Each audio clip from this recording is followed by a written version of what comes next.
पाकिस्तान के ज़ेर इंतज़ाम कश्मीर और भारतीय मकबूजा कश्मीर के दरमियान इस लकीर को seize fire line, line of control या फिर LOC के नाम से जाना जाता है। ये लकीर कश्मीर के ज़िला पूंछ के सीने पर खींची गई है और यूं ज़िला पूंछ का एक हिस्सा भारतीय मकबूजा कश्मीर में है जबकि दूसरा हिस्सा पाकिस्तान के ज़ेर इंतज़ाम कश्मीर में। कुछ रोज़ कबल लाइन ऑफ कंट्रोल की उस जानिब से भारतीय फ़ौजियों ने लाइन ऑफ कंट्रोल की जानिब मार्च किया और लाइन ऑफ कंट्रोल को अबूर करके पाकिस्तान के ज़ेर इंतज़ाम कश्मीर के इलाके में दाखिल होकर उन्होंने वहाँ पर सफ़ेद झंडे गाड़े। ताहम मकामी लोगों ने आगे बढ़कर भारतीय फ़ौजियों को वापस पीछे धकेला और उनके लगाए गए झंडे भी उखाड़ डाले। आखिर ये सीज़ फायर लाइन पर हो क्या रहा है? भारतीय फ़ौज ने क्यों सीज़ फायर लाइन अबूर की? भारतीय फ़ौज ने पाकिस्तान के ज़ेर इंतज़ाम कश्मीर के इलाके में आकर सफ़ेद झंडे क्यों लगाए? और भारतीय फ़ौज की जानिब से लाइन ऑफ कंट्रोल की इस खिलाफ वर्जी पर इतनी खामोशी क्यों है? मैं हूं अरसलान मलिक और आज की वीडियो में हम इन्हीं सवालों के जवाब जानने की कोशिश करेंगे।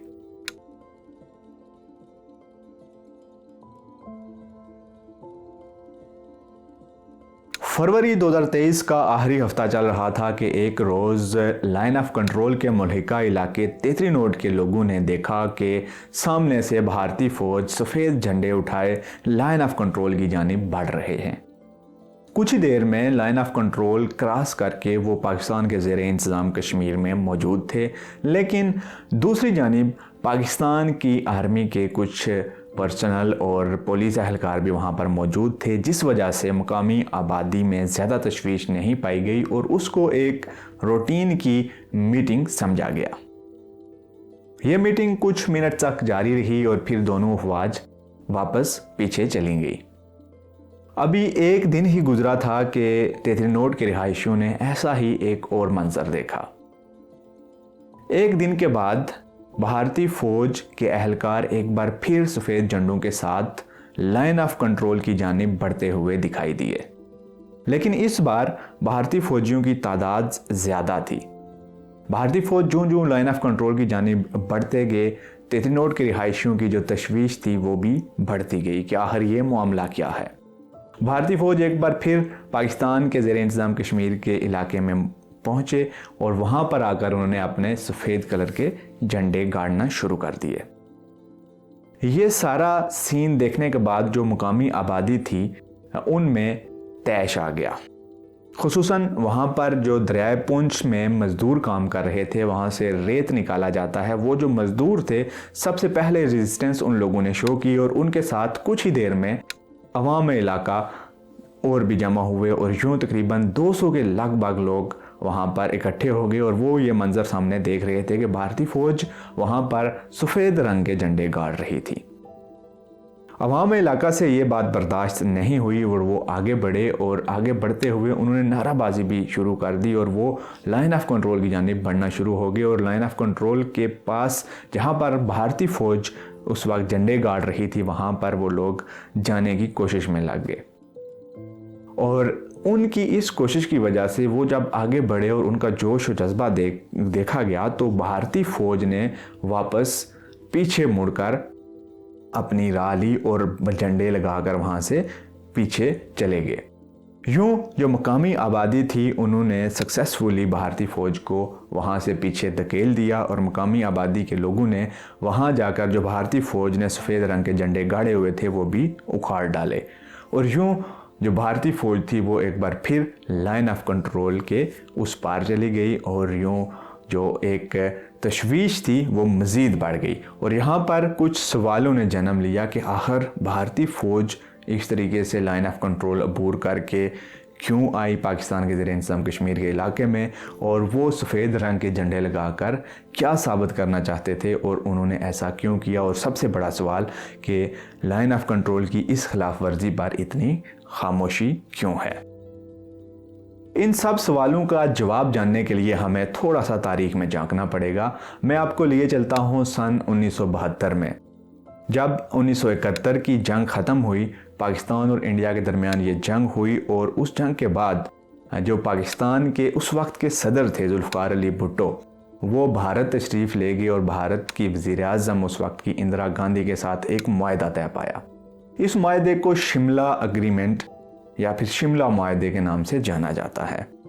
ये वो वक्त था जब पाकिस्तान और भारत की जो लड़ाई थी वो नई ख़त्म हुई थी और जो पाकिस्तान के तकरीबन 73,000 फ़ौजी उस वक्त भारत की मुख्तलिफ़ जेलों में मौजूद थे और जुल्फ़िकार अली भुट्टो उस वक्त भारत में जाकर एक सफारतकारी की सतह पर कामयाबी समेटना चाहते थे। तो उस वक्त ये मुआहदा तय पाया और इस मुआहदे में बहुत सारी बातें तय पाई दोनों ममालिक के दरमियान, खुसूसन मसला कश्मीर को लेकर। इस मुआहदे की अहम बात यह थी कि मसला कश्मीर जो कि 1947 से दोनों ममालिक के दरमियान मौजूद है, इस हवाले से यहाँ पर जो लाइन ऑफ कंट्रोल है आज की, ये 1972 तक सीज़ फायर लाइन हुआ करती थी। तो इस मुआहदे के तहत इसको लाइन ऑफ कंट्रोल डिक्लेयर किया गया था। इस मुआहदे में यह भी तय पाया था कि पाकिस्तान और भारत आज के बाद अपने तमाम तर इश्यूज़ बायलैटरल रिलेशंस के साथ हल करेंगे, यानी उनके दो तरफ़ा ताल्लुकात हैं तो दो तरफ़ा मामलात और मसाइल भी हैं, लिहाजा किसी तीसरी पावर को इजाज़त नहीं होगी कि वो इनके मामलात में इंटरफेयर करे। और वहाँ पर वाज़े तौर पर लिखा हुआ है कि किसी भी तीसरी पावर यानी कि यूनाइटेड नेशंस का भी वहाँ पर जिक्र किया गया है कि यूएन भी कश्मीर इशू हो या भी कोई भी इशू हो, वहाँ पर इन दोनों ममालिक के अंदरूनी मसाइल हैं ये, तो उस पर उसकी भी कोई रिट नहीं होगी और जो भी करेंगे ये दोनों ममालिक आपस में मिलकर ही करेंगे। तो इस मुआहदे की ये भी एक शिक थी और इसके अलावा भी बहुत सारे मामलात इस मुआहदे में तय पाए और ये मुआहदा तय पाया भारत में जुल्फ़िकार अली भुट्टो और इंदिरा गांधी के दरमियान। और इस मुआहदे पर जो मौक़िफ़ है वो मुख्तलिफ है। भारत का मौक़िफ़ इस मुआहदे को लेकर मुख्तलिफ है और पाकिस्तान का मौक़िफ़ मुख्तलिफ रहा है। जब ये मुआहदा तय पाया था तो उसमें लाइन ऑफ कंट्रोल जो सीज़ फायर लाइन थी तब तक, उसको लाइन ऑफ कंट्रोल डिक्लेयर किया गया था। आप देख सकते हैं कि ये जो लाइन है मकबूजा कश्मीर और आज़ाद कश्मीर को सेपरेट कर रही है, इसको लाइन ऑफ कंट्रोल का दर्जा शिमला मुआहदे में दिया गया था। और जब ये मुआहदा तय पाया था तो भारत से कुछ आवाज़ें उठाई गई थी जिनको पाकिस्तान की तरफ से रद्द किया गया था। भारत की जानिब से ये मौक़िफ़ अपनाया गया था कि इंदिरा गांधी और जुल्फ़िकार अली भुट्टो के दरमियान जो शिमला मुआहदा तय पाया है उसमें इस बात पर दोनों ममालिक रज़ामंद हैं कि जो हम आज लाइन ऑफ कंट्रोल जिसको डिक्लेयर कर रहे हैं सीज़ फायर लाइन को, इसको हम फ्यूचर में इंटरनेशनल बॉर्डर बनाकर दोनों ममालिक का जो मसला है कश्मीर इशू को लेकर उसको रिज़ॉल्व कर लेंगे। यानी इंटरनेशनल बॉर्डर बनाने का मतलब ये था कि जो मकबूजा कश्मीर है, आज का जो भारतीय मकबूजा कश्मीर है, वो भारत को दे दिया जाए और जो आज़ाद कश्मीर जिसको कहा जाता है वो पाकिस्तान को दिया जाए। तो ये वो आवाज़ें थी जो इस मुआहदे के फ़ौरन बाद भारत से सामने आई थी, लेकिन पाकिस्तान का ये मौक़िफ़ था कि ऐसी कोई बात भी इस मुआहदे में डिस्कस नहीं हुई। और जो दूसरा अहम पॉइंट था इसका कि जिसमें दो तरफ़ा ताल्लुकात को दोनों ममालिक ने ये फ़ैसला किया जी के दो तरफ़ा ताल्लुकात को दोनों ममालिक ख़ुद ही डिस्कस किया करेंगे, ख़ुद ही उनका हल निकालेंगे, किसी तीसरी पावर को इजाज़त नहीं होगी। तो यहाँ पर इस शिक के मुताबिक यूनाइटेड नेशंस को भी कोई राइट हासिल नहीं है कि पाकिस्तान और इंडिया के मामलात में इंटरफेयर करे, क्योंकि दोनों ममालिक ने ख़ुद मुआहदा तय किया हुआ है कि हम खुद अपने मामलात को देखेंगे। तो इस पॉइंट को भी लेकर पाकिस्तान की जानिब से मौक़िफ़ यही सामने आया था जी कि ऐसा बिल्कुल नहीं है, बल्कि जो शिमला मुआहदा है वो यूनाइटेड नेशंस की जो बाइंडिंग्स हैं उनके मुताबिक है, उनके जो लाज हैं उसके अंडर ही ये मुआहदा तय पाया है। तो ऐसा कुछ नहीं है इसमें, इन कैटेगोरिकली रिजेक्ट किया गया था इंडिया के उस स्टांस को जी के यूनाइटेड नेशंस भी इंटरफेयर नहीं कर सकती। तो इस मुआहदे के बाद ये लाइन ऑफ कंट्रोल डिक्लेयर हुई और इंडिया के मुताबिक इस लाइन ऑफ कंट्रोल को इंटरनेशनल बॉर्डर बनाने का भी मुआहदा उसी मुआहदे में तय पा गई थी ये बात भी कि किसी को हमने with the passage of time international border बना लेना है। तो अब जहाँ पर ये मामला हुआ, जहाँ पर भारतीय फ़ौज ने आकर सफ़ेद कलर के झंडे लगाने की कोशिश की, वो आप अपनी स्क्रीन पर देख सकते हैं। स्क्रीन पे आप देख सकते हैं ये जो डॉटेड लाइन है इसकी एक तरफ पाकिस्तान का ज़ेर इंतज़ाम कश्मीर है और दूसरी जानिब भारतीय मकबूजा कश्मीर है। अब ये जो आप दरमियान में दरिया भी देख रहे हैं, ये दरियाए पुंछ है और दरियाए पुंछ की इस तरफ यानी पाकिस्तान के ज़रिए इंतज़ाम कश्मीर की जानिब एक डॉटेड लाइन है, ये लाइन ऑफ कंट्रोल है बेसिकली। और इसी जगह पर ये सारा वाक़या रोनमा हुआ, चूँकि ये जो आबादी है पाकिस्तान के ज़रिए इंतज़ाम कश्मीर की जानिब से ये दरिया के पार भी मौजूद है, यानी कि जो लाइन ऑफ कंट्रोल है वो दरिया की हदबंदी नहीं है, बल्कि दरिया किसी जगह पर भारतीय मकबूजा कश्मीर की जानिब आ जाता है और किसी तरफ जाके वो पाकिस्तान के ज़रिए इंतज़ाम कश्मीर में। तो ये वो एक्चुअल जगह है जहाँ पर ये मामला हुआ और भारतीय फ़ौज ने यहाँ पर आकर अपने झंडे गाड़ने की कोशिश की।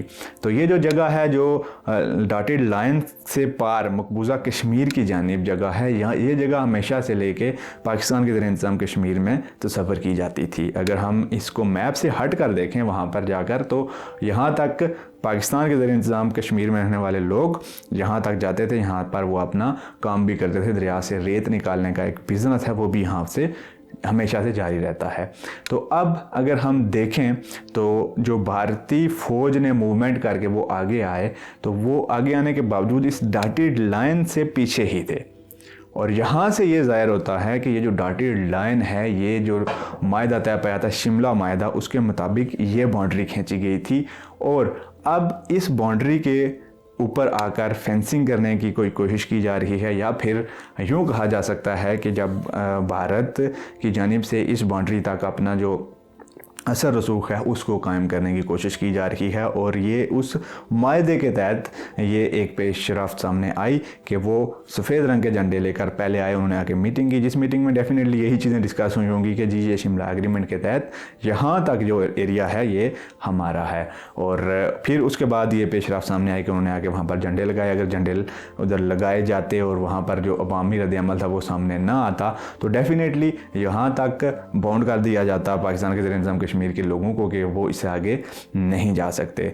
तो ये जो बाउंड्री है ये 1972 के शिमला एग्रीमेंट के तहत ये बाउंड्री बनाई गई थी, लाइन ऑफ कंट्रोल। और इस लाइन ऑफ कंट्रोल के पास ये वाक़या रोनमा हुआ। और अगर हम वहाँ पर देखें तो हमें फ़ील ऐसे होता है, चूँकि कई सालों से वहाँ तक पाकिस्तान के ज़रिए इंतज़ाम कश्मीर के लोगों का आना जाना लगा रहता है। तो अब कुछ सालों से वहाँ पर जो भारतीय इन्फ्लुएंस है वो बढ़ गया है और अब वो नीचे आके बाकायदा इसको डिक्लेयर करना चाहते हैं कि यहाँ पर ये जहाँ तक की जगह हमारी है। तो ये उस मायदे के तहत एक पेशरफ्त सामने आ रही है। और अगर इस तरह की पेशरफ्त अभी LOC पर सामने आना शुरू हो गई है, तो फिर 1972 के बाद जो पाकिस्तान ने बात मौक़िफ़ जो रिजेक्ट किया था इंडिया का कि जी हम इसको इंटरनेशनल बॉर्डर नहीं बनाएंगे, तो उसमें एक बार फिर वो बहस छिड़ सकती है कि क्या ये वाकई एक इंटरनेशनल बॉर्डर बनाने के लिए एक जो मंसूबा बनाया गया था उसको अमली जामा पहनाने की कोशिश की जा रही है। शिमला मायदे में अगर वाकई ये शिक मौजूद है कि इसको इंटरनेशनल बाउंड्री बनानी है, इंटरनेशनल बॉर्डर बनानी है, तो फिर डेफिनेटली ये अब इस तरह के मामला देखने में सामने आएंगे। लेकिन इस तरह के मामला पर जो कश्मीर के रिहायशी हैं वहाँ उनकी जानिब से हमेशा ऐसा ही रद्द-ए-अमल मतवक्को रहेगा। आज की वीडियो से इतना ही। अगर आपको वीडियो पसंद आई है तो वीडियो को लाइक कर दें, चैनल को सब्सक्राइब कर दें, साथ ही बेल आइकन को भी प्रेस कर दें ताकि हर आने वाली नई वीडियो आप तक बर वक्त पहुँच सके। अस्सलाम वालेकुम, साइनिंग आउट, अल्लाह हाफिज़।